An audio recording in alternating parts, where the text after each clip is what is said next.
Baik teman-teman, bismillahirrahmanirrahim. Assalamualaikum warahmatullahi wabarakatuh. Alhamdulillah, nahmaduhu wa nasta'inuhu wa nastaghfiruh wa na'udzubillahi min syururi anfusina wa min sayyiati a'malina. May yahdihillahu fala mudilla lahu wa may yudlilhu fala hadiya lahu. Asyhadu an la ilaha illallah wa asyhadu anna Muhammadan abduhu wa rasuluh. Allahumma shalli ala Muhammad wa ala ali Muhammad kama shallaita ala Ibrahim wa ala ali Ibrahim fil alamin innaka Hamidum Majid.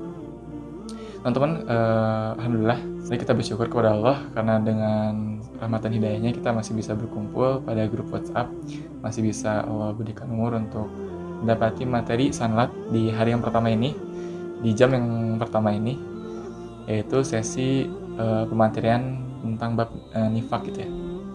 Sebelumnya perkenalkan terlebih dahulu, nama aku Ibrahim Hasan Ali, aku dari dulu juga di SMP 8 ya, dan sekarang udah ada di SMA 24 Bandung. Teman-teman bisa baca di sebelah sini tentang sedikit lah ya cerita tentang aku. Jadi dulu juga aku di 8 gitu ya. Aku tuh dipanggilnya akrabnya itu Im sama teman-teman dekat aku. Dan dulu juga aku ada di kelas 7F, 8H, dan 9F. Nah, itu sedikit aja sih pemberitahuan buat teman-teman. Nah, jadi di sini tuh aku bakal ngapain sih? Nah, di sini aku bakal share ke teman-teman tentang. Jadi kemarin tuh aku diamanahi sama ketua KRM yaitu Kang Aflaf ya, untuk menyampaikan suatu materi mengenai tentang nifak. Nah, jadi aku bakal mencoba untuk membahas dengan cara aku. Semoga dengan cara ini teman-teman dapat paham tentang materi ini. Dan jika ada pertanyaan lebih lanjut, boleh teman-teman tulis di kolom komentar atau boleh juga untuk nanti tanya langsung di grup WA ya. Atau nanti boleh teman-teman kontak secara privasi ke aku kayak gitu. Nah, sebelum kita mulai, teman-teman coba pahami dulu nih. Simak dulu cuplikan yang satu ini. Dahulu, salafus saleh bergembira dengan kedatangan bulan Ramadan dan saling mengucap selamat di antara mereka. Karena ia adalah bulan yang mulia dan kesempatan yang agung untuk mendekat diri kepada Allah. Keindahan Ramadan hanya dirasakan oleh orang-orang yang beriman dan berharap pahala Allah Azza wa Jalla. Ada 2 jihad di bulan Ramadan. Pertama, berjihad di siang hari dengan berpuasa. Kedua, berjihad di malam hari dengan tarawih. Maka barang siapa yang mengumpulkan 2 amalan jihad ini, menunaikan haknya dan bersabar dalam menjalaninya, maka dia akan meraih pahala yang penuh tanpa perhitungan. Wahai orang-orang yang beriman, diwajibkan atas kalian untuk berpuasa, sebagaimana diwajibkan atas orang-orang yang sebelum kalian, agar kalian bertakwa. Lanjut.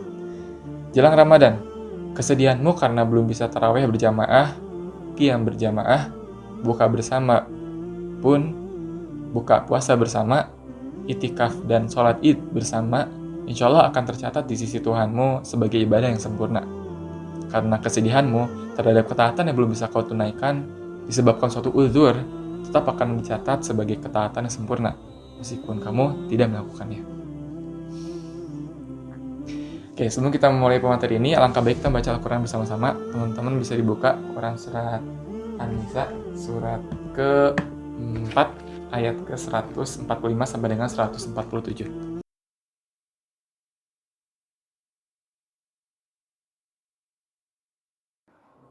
A'udzu billahi minasyaitonir rajim.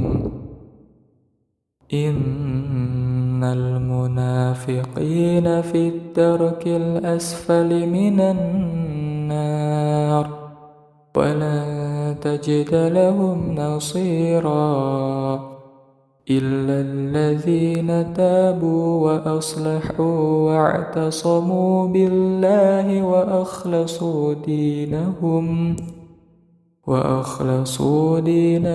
lillahi faulaika ma'al mu'minin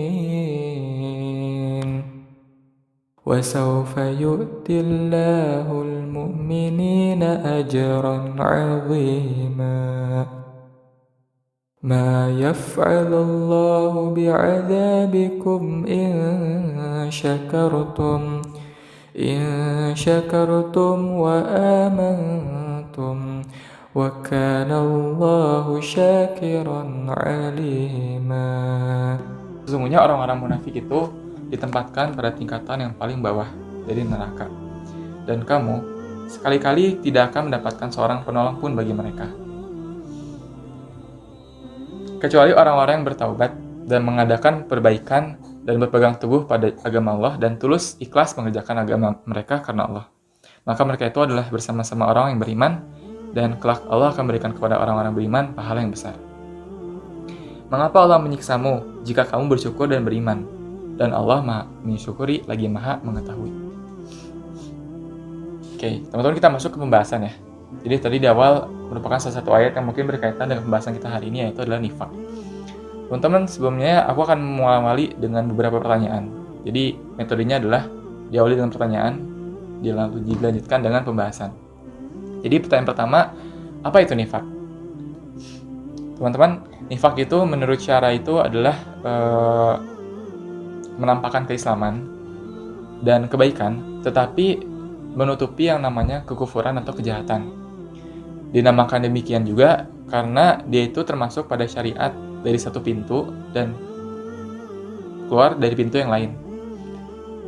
Sederhananya teman-teman, nifak ini adalah suatu kondisi di mana seseorang itu dia menampakkan keislaman dia, menampakkan sisi baik dia, dan menutupi keburukan dia, dan menghalang-halangi kekufuran dia. Nah, nifak juga teman-teman adalah suatu sifat yang dimiliki oleh orang-orang yang munafik. Orang munafik itu apa? Orang munafik itu adalah orang-orang yang mereka mengingkari Allah secara tidak diketahui. Mereka yang mengingkari Allah dalam hati. Mereka yang melakukan A tapi tidak melakukannya gitu. Mereka yang melakukan A tapi hatinya mengingkari hal itu. Mereka yang beribadah banyak, mereka yang beribadah kepada Allah tapi hati mereka tidak kepada Allah. Mereka yang beragama Islam tapi hatinya menolak ajaran-ajaran Islam. Itu simpelnya. Dan nifak ini adalah sifatnya. Jadi munafik adalah karakteristiknya, tapi nifak ini adalah sifat orang-orang yang munafik itu. Allah berfirman dalam Quran surat At-Taubah ayat ke-67, sesungguhnya orang-orang yang munafik itu mereka adalah orang-orang yang fasik. Fasik itu tadi, mereka mengetahui kebenaran, tapi mereka enggan untuk menerima kebenaran itu. Berikutnya Allah berfirman dalam Quran surat An-Nisa 145, yang tadi sudah dibacakan juga ya, orang-orang munafik itu ditempatkan pada tingkatan yang paling bawah dari neraka, dan kamu sekali-kali tidak akan mendapat seorang penolong pun bagi mereka.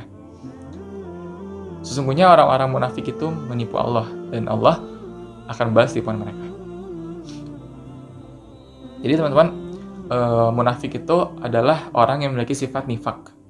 Sebagaimana tadi, nifak itu berarti kan sosok kemunafikan. Kemunafikan sendiri ada dua macam. Ada munafik besar dan munafik kecil. Munafik besar ini biasanya disebut dengan munafik i'tiqad atau i'tiqadi. Nifak atau munafik i'tiqadi ini maksudnya adalah bentuk nifak dalam hati yang dimana dapat mempengaruhi keislaman seseorang. Bahkan ketika seorang ini tergolong ke dalam nifak i'tiqadi ini, dia bakal keluar daripada Islam. Dia bakal batal keislamannya. Lalu yang kedua ada nifak amali. Nifak amali ini apa? Yaitu adalah berbeda dengan nifak tadi. Nifak amali atau nifak kecil ini adalah nifak atau sifat yang dimiliki seseorang bukan pada hatinya tapi pada raganya. Jadi simpelnya itu ya, nifak itu ada dua macam. Pertama ada yang besar dan ada yang kecil. Yang besar itu pada hati, yang kecil itu adanya pada raga. Seperti itu. Lalu masuk ke pertanyaan kedua. Kenapa sih kita harus mempelajari tentang nifak ini? Teman-teman kan masih kelas 7 SMP nih. Kenapa sih teman-teman perlu memahami tentang nifak itu? Nah, teman-teman ada satu konsep yang ingin aku kenalin ke teman-teman, yaitu tentang konsep why. Penting untuk mengetahui alasan ya, sebelum teman-teman membahas suatu perkara. Sebagaimana teman-teman sekarang lagi sekolah di SMP 8 gitu ya. Jadi teman-teman tuh harus tahu alasan teman-teman di 8 tuh apa. Teman-teman itu gak semata-mata kan daftar diri ke SMP 8 dan belajar gitu aja gitu. Teman-teman harus punya tujuan yang pas dan alasan yang pas sebagai seorang pelajar. Nah, perlu teman-teman ketahui bahwa munafik ini adalah satu sifat yang menjadikan suatu musuh terbesar gitu ya bagi kaum muslimin sepanjang kehidupan di dunia. Bahkan dari sejak zaman dulu ketika Rasulullah sedang berdakwah pun kaum munafikin ini menjadi musuhnya ketika ia sedang berperang gitu. Dan banyak kejadian-kejadian yang membuat kaum munafikin itu adalah musuh terbesarnya umat Islam. Jadi ada satu kaidah yang ingin aku kenalin ke teman-teman, bahwa kaidah ini tuh aku tahu dari salah satu influencer yaitu Hawarion. dikatakan dalam salah satu podcastnya bahwa seorang itu dia akan sukarela untuk melakukan sesuatu dan untuk meninggalkan sesuatu ketika dia mengetahui apa dampak daripada hal itu. Dan begitu pun sebaliknya, seseorang itu bakal sukarela, bakal dengan begitu saja untuk meninggalkan sesuatu dan menjauhi sesuatu ketika dia tahu apa dampaknya. Dan dengan pola seperti itu, maka kita akan mudah untuk melakukan seperti apa hal itu. Nah, jadi kalau misalnya kita membandingkan antara pertanyaan, apa sih nifak itu? Di mana sih kita tahu nifak itu? Atau enggak, ya bagaimana caranya nifak itu bekerja pada diri kita? Atau dengan pertanyaan-pertanyaan lain, maka pertanyaan kenapa kita harus belajar nifakin itu adalah satu hal yang penting daripada pertanyaan-pertanyaan lainnya. Sebelum teman-teman memahami apa itu nifak, bagaimana kriteria orang yang nifak, atau apa itu sifat nifak, teman-teman perlu mengetahui dulu kenapa sih kita harus perlu untuk belajar nifak. Nah, jadi teman-teman, nifak itu tadi udah dibahas ya, bahwa nifak itu sifat kemunafikan atau kekufuran, sifat kemunafikan yang dimiliki seorang hamba, dimana munafik ini adalah suatu hal yang dapat memutus keislaman seorang dengan Tuhan, yaitu Allah. Dan dengan sifat kemunafikan ini juga dapat membuat amal-amal yang telah dilakukan itu gugur begitu saja.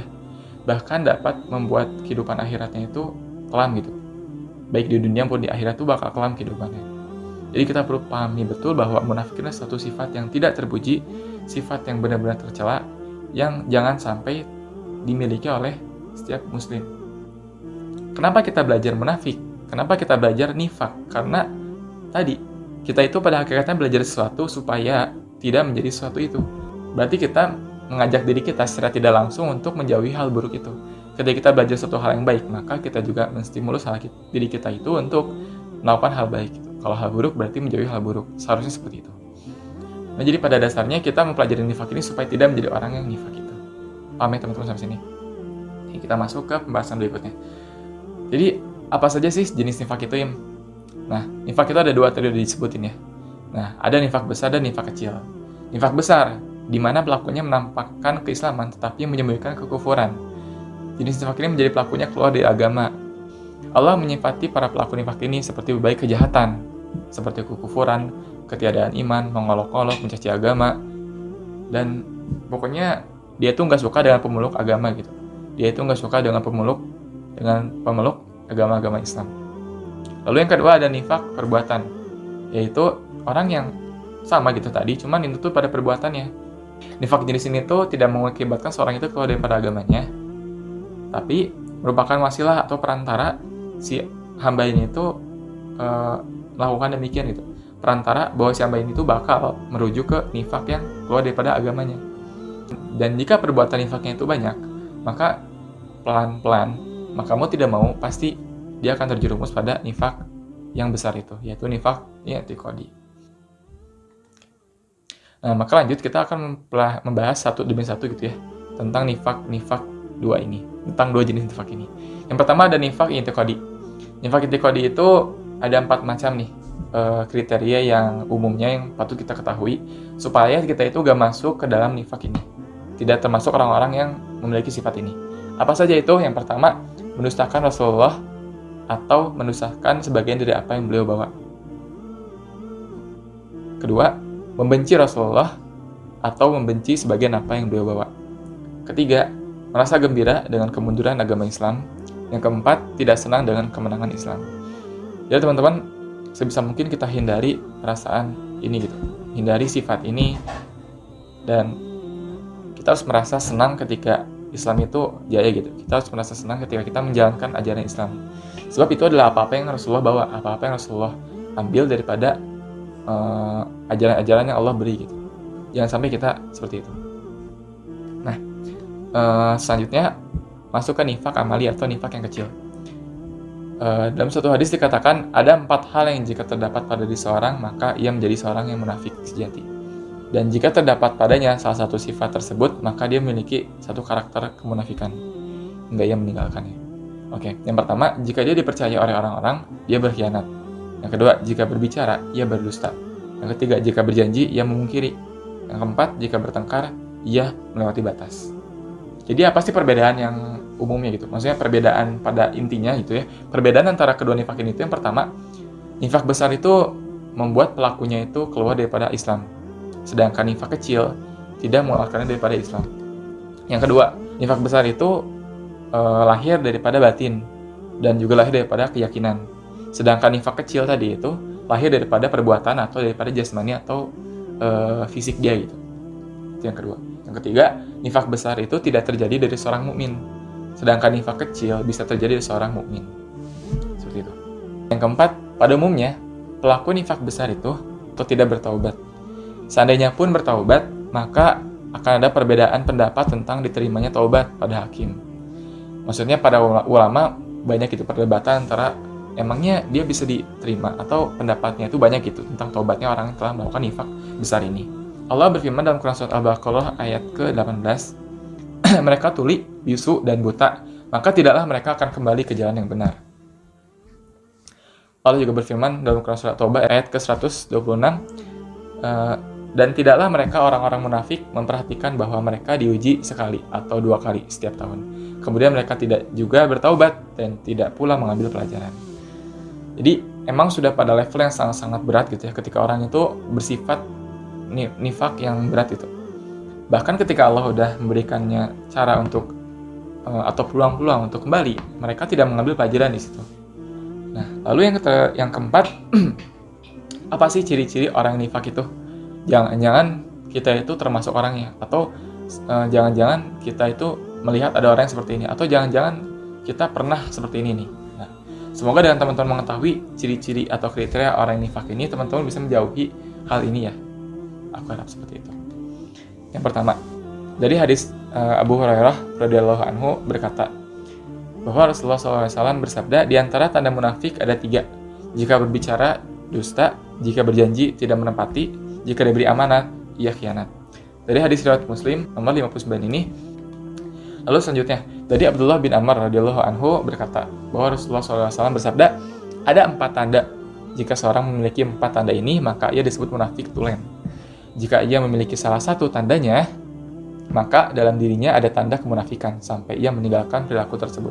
Pertama, jika diberi amanat, dia khianat. Jika berbicara, dusta. Jika membuat perjanjian, tidak dipenuhi. Jika berselisih, dia akan berbuat zalim. Dari hadis ini, hadis riwayat Muslim ini, kita melihat ada hal yang baru, yaitu jika berselisih, dia akan berbuat zalim. Nah, oke, kita bahas pertama tadi ya. Jika berbicara, dia dusta. Jadi kalau misalkan kita bicara tadi seperti apa yang udah aku bilang gitu ya, dusta itu satu hal yang bohong gitu. Teman-teman misalkan bilang sesuatu tapi ternyata itu tuh nggak kejadian sama teman-teman, itu tuh dusta gitu. Teman-teman bilang bahwa teman-teman habis ibadah ini itu, tapi sebenarnya teman-teman nggak ngelakuin itu tuh dusta teman-teman. Teman-teman mengatakan sesuatu yang itu tuh tidak ada pada kenyataannya, itu tuh dusta teman-teman. Dan itu tuh hal yang benar-benar patut untuk dijauhi dan gak ada kerennya sama sekali gitu ketika teman-teman mungkin ingin membanggakan diri teman-teman kayak bro, gue tadi habis ini loh, atau enggak simpelnya kalau lagi sekolah, bro tadi gue dapat ulangan 100 loh. Ya terus kenapa gitu? Ya kalau iya pun ya teman-teman Anda tidak akan membutuhkan itu, tapi kalau misalkan iya pun ya itu dusta gitu, teman-teman gak boleh dusta. Dan apa sih untungnya dusta gitu selain kan kemurkaan Allah kayak gitu.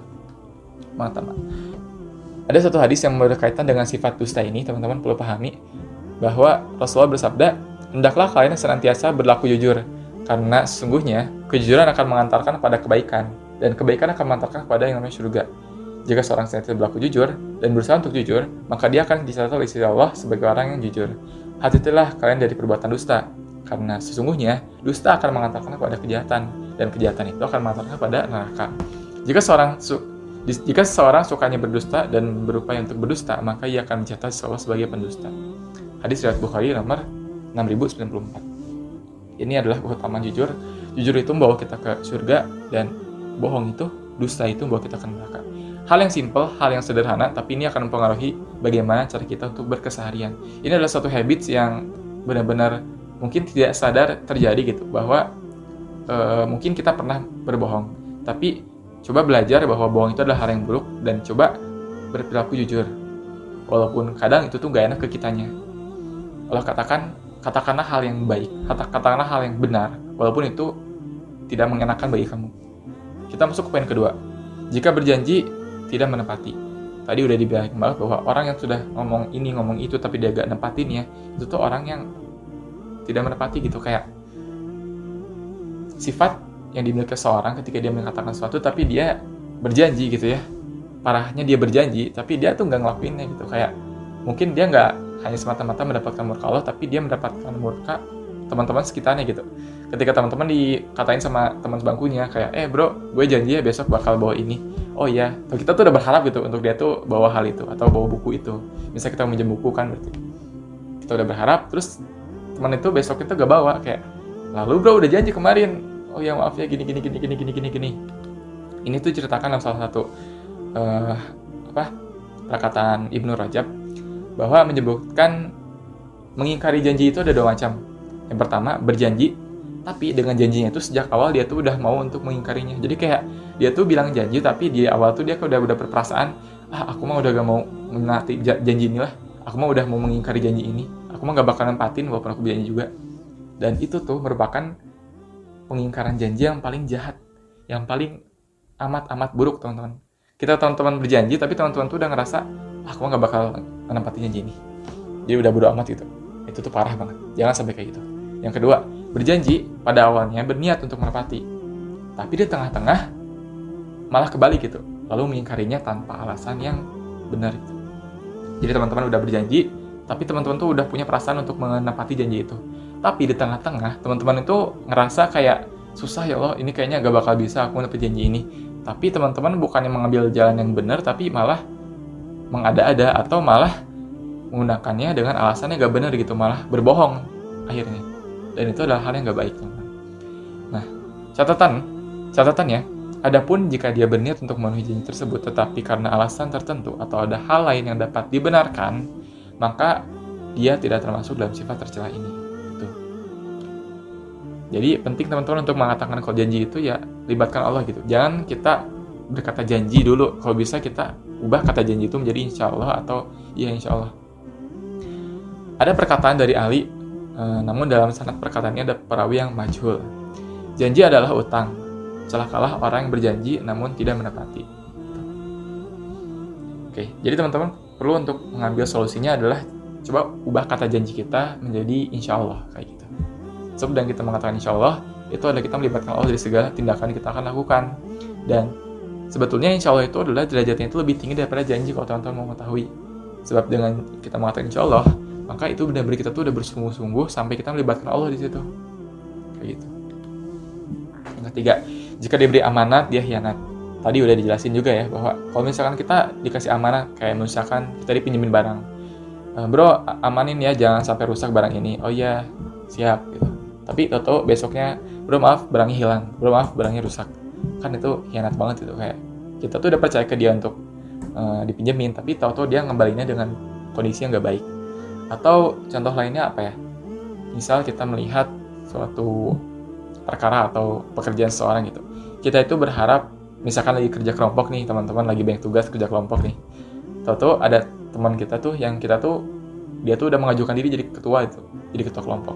Tapi tahu-taunya ketika udah mau deadline gitu ya, udah mau dikumpulin tugasnya, si ketua kelompok itu kayak gak peduli gitu tentang tugasnya. Kayak apaan sih kok dia tuh nggak peduli banget, kan dia ketuanya gitu. Nah sih dia tuh nggak peduli banget. Nah itu sifatnya khianat daripada apa yang diamanahi ke orang itu. Kayak gitu. Allah berfirman dalam Quran surat Al-Anfal, hai orang-orang yang beriman, janganlah kalian mengkhianati Allah dan Rasul, dan juga janganlah kalian mengkhianati amanah-amanah yang dipercaya kepada kalian, sedang kalian mengetahui. Jika seorang percaya untuk memegang suatu amanah, maka dia wajib untuk menjaga amanah tersebut sebaik mungkin. Sebagaimana firman Allah juga dalam Quran surat An-Nisa ayat ke-58. Sesungguhnya Allah menyuruh kalian menyampaikan amanah kepada yang berhak menerimanya.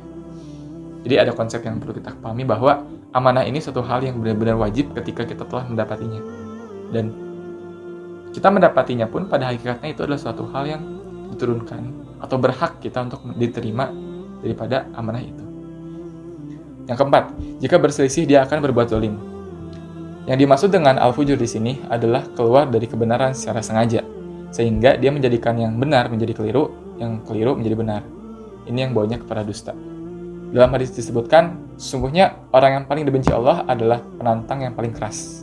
Hadis riwayat Bukhari nomor 2457. Jika seorang mempunyai kemampuan bersilat lidah pada saat berdebat, dalam artian perselisihan itu sedang memperselisihkan suatu hal yang batil misal, atau yang dunia gitu, atau agama mungkin, untuk mempertahankan yang namanya keburukan, tapi dia itu menyuarakan, tapi dia itu berada di posisi untuk menyuarakan hal yang buruk itu, untuk membela yang batil itu sehingga menjadi hal yang baik.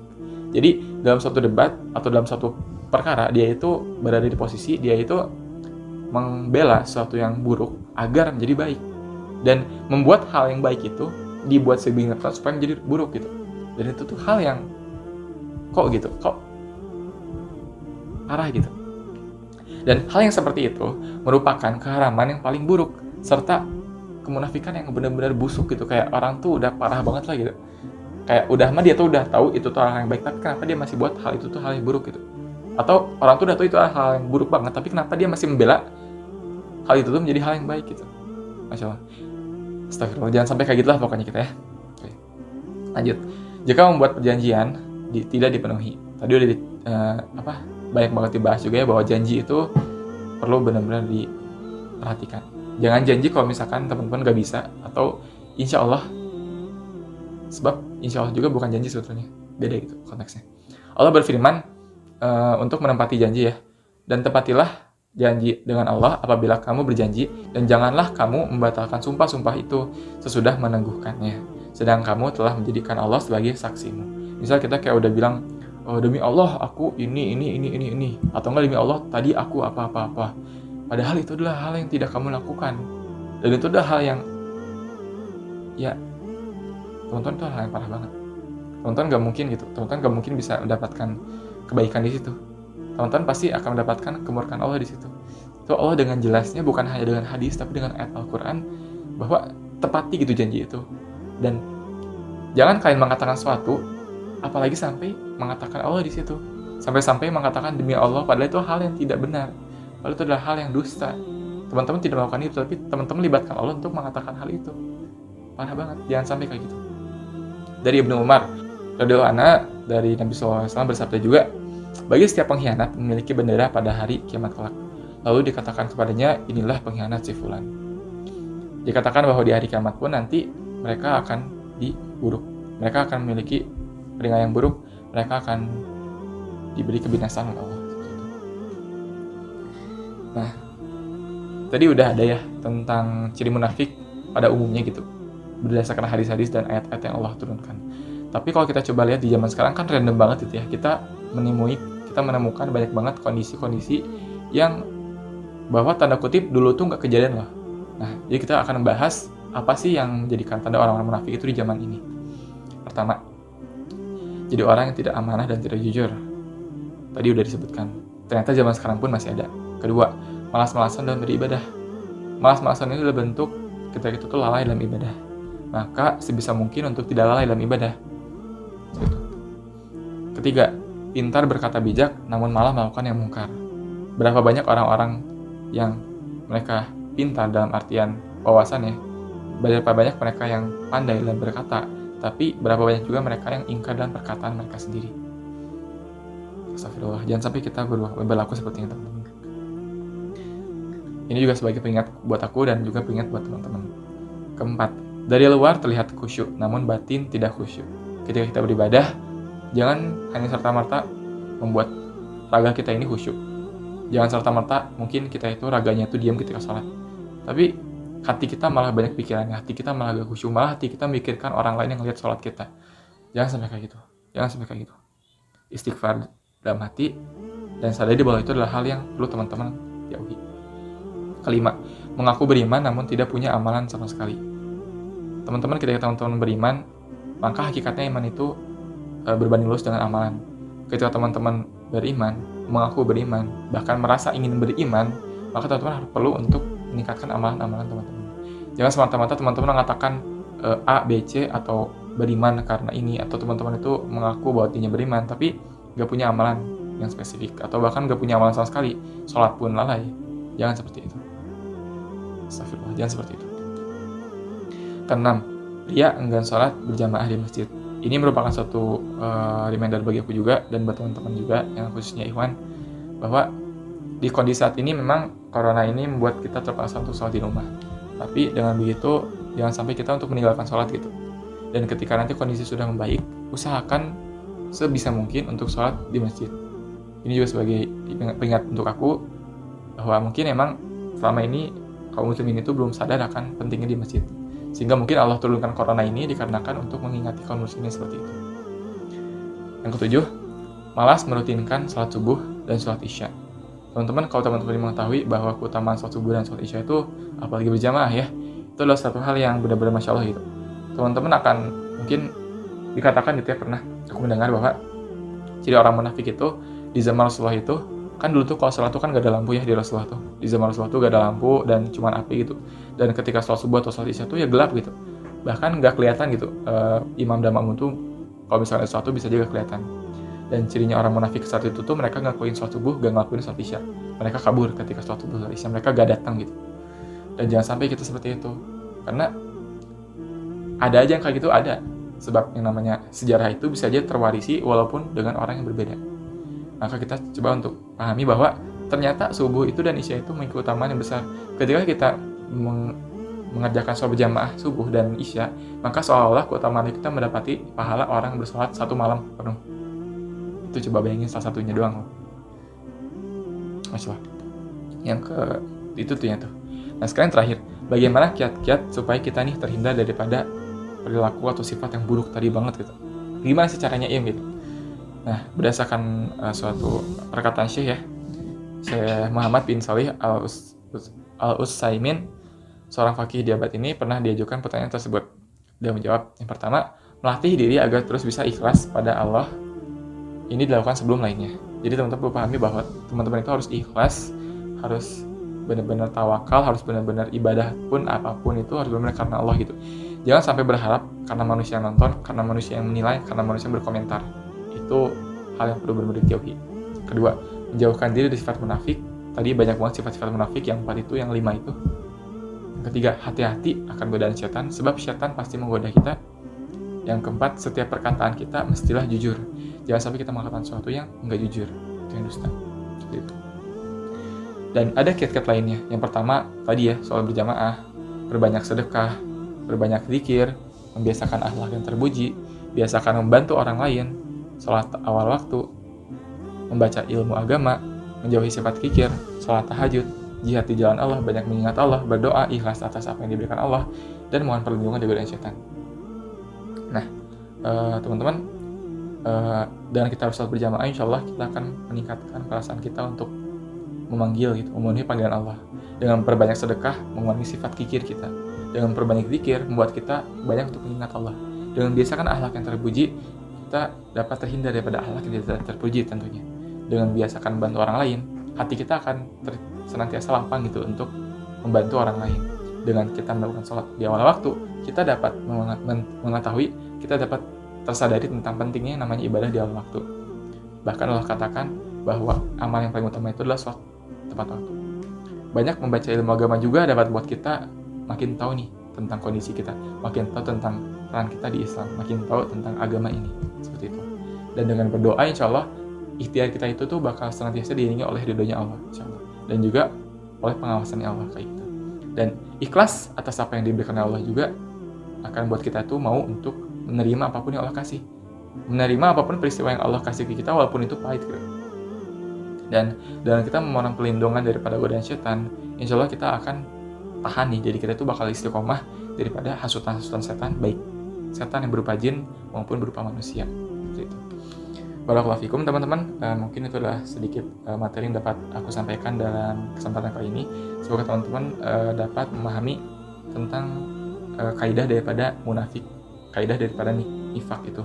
Bahwa dasarnya memang nifak itu adalah satu sifat kemunafikan yang dimiliki oleh seorang hamba, yang dimana tadi juga sudah dijelaskan banyak banget gitu ya sifat-sifatnya, dan ternyata ada gitu cara untuk kita terjauh dari sifat itu. Maka teman-teman, ada satu kaidah terakhir yang ingin aku sampaikan, bahwa kita tahu bahwa munafik itu adalah sifat yang tercela, sifat yang buruk. Tapi dengan kita mempelajari munafik, insya Allah kita akan buat diri kita itu tuh merasa benar-benar mengevaluasi diri. Oh ya Allah, berarti selama ini aku masih munafik ya Allah. Oh ya Allah, berarti selama ini aku masih belum tulus kepadamu ya Allah. Dan diharapkannya itu dengan terus merasa seperti itu tuh membuat teman-teman tuh makin tulus ke Allah, makin ikhlas dalam beribadah, makin menjadi pribadi yang benar-benarnya tuh maunya tuh benar-benar tujuannya tuh ke Allah gitu, nggak ke manusia, nggak pada apresiasi manusia, bahkan nggak kepada komentar manusia. Bahkan Umar bin Khattab pun berkata ke Rasulullah gitu, bertanya, wah Rasulullah, apakah aku termasuk orang yang munafik? Teman-teman bayangin, Umar bin Khattab itu sahabat Rasulullah, dijamin masuk surga, bertanya kepada Rasulullah, wahai Rasulullah, apakah aku masih termasuk, apakah aku orang yang munafik? Lalu bayangkan dengan kondisi kita, yang bahkan kita tidak memiliki kualitas ibadah, tidak memiliki keimanan yang mungkin setara dengan Umar, bahkan tidak akan pernah mungkin, bahkan jauh gitu levelnya, tapi kita mungkin ada yang pernah ngerasa kayak dirinya itu gak munafik gitu. Maka perasaan untuk kita munafik itu benar-benar perlu untuk ditanamkan gitu. Kita perlu untuk merasa munafik, perlu. Karena dengan begitu kita dapat terus-menerus merasa bahwa diri itu banyak dosa, diri itu banyak yang perlu dibenahi, dan dengan begitu kita dengan beribadahnya kita pun kita hanya berharap kepada Allah gitu. Kita berharap kepada Allah supaya Allah tuh walaupun kita mungkin pernah munafik atau kita memiliki sifat nifak, dengan terus-menerus kita beribadah dengan tulus kepada Allah, itu tuh bentuk kita tuh menjauh daripada sifat itu. Insya Allah banget ketika kita melihat bagaimana sifat Umar gitu ya, bahkan dia tuh udah dijamin gitu masuk surga, tapi dia masih mengatakan, bertanya, ya Rasulullah, apakah aku masuk orang yang munafik? Lantas kita gimana? Masihkah kita untuk merasa gak munafik? Masihkah kita merasa bahwa ibadah kita itu udah banyak? Coba evaluasi lagi, apakah benar selama ini kita itu ibadah hanya karena Allah, atau kita itu ibadah, atau kita itu berpenampilan baik hanya karena manusia? Dan tanamkan juga bahwa kita harus senantiasa merasa bahwa kita munafik dan beribadah tulus hanya kepada Allah. Barakallahu fikum. Mohon maaf apabila ada kesalahan perkataan dan penyampaian. Semoga teman-teman paham akan materi ini, akan hal ini. Hal yang penting teman-teman perlu untuk bekal teman-teman di SMP 8 dan terutama di kelas 7 ya teman-teman. Semoga mendapatkan manfaat daripada apa yang aku sampaikan. Semoga dapat di-share juga ke teman-teman yang lainnya yang ke angkatan, ke kelas, kakak kelasnya mungkin, atau ke adik kelasnya nanti kalau teman-teman udah kelas 8 mungkin. Dan semoga ada baiknya. Apapun yang baik pada video ini tentu hanya karena Allah Subhanahu wa taala, dan apa-apa yang buruk pada video ini tentu hanya berasal daripada aku. Maka dari itu mohon maaf apabila ada kesalahan dan perkataan dalam penyampaiannya. Baik, kita akhiri dengan doa kifaratul majelis. Subhanakallahumma wa bihamdika asyhadu an la ilaha illa anta astaghfiruka wa atubu ilaik. Alhamdulillahirabbil alamin. Semoga teman-teman tetap semangat di ibadah Ramadan ya. Jangan pantang menyerah, jangan pantang semangat. Sebab memang minggu ke berapa sekarang? Hari 10 kedua ya. Itu udah merupakan masa-masanya kita benar-benar diuji nih. Apakah kita tuh tulus gak sih semangatnya Ramadan? Dan semoga dengan apa-apa yang teman dapati hari ini dapat bermanfaat buat teman-teman ke depannya, bermanfaat juga buat aku ke depannya. Dan sekali lagi, jangan lupa untuk istiqomah, jangan lupa untuk semangat ibadahnya, dan kita saling mendoakan supaya doa teman-teman, aku doakan buat teman-teman yang nonton, semoga amal ibadahnya diterima sama Allah Subhanahu wa taala, dan doakan juga semoga aku di amal ibadahnya pun diterima sama Allah Subhanahu wa taala, dan semoga kita dapat bertemu di surganya Allah Subhanahu wa taala. Amin. Wassalamualaikum warahmatullahi wabarakatuh.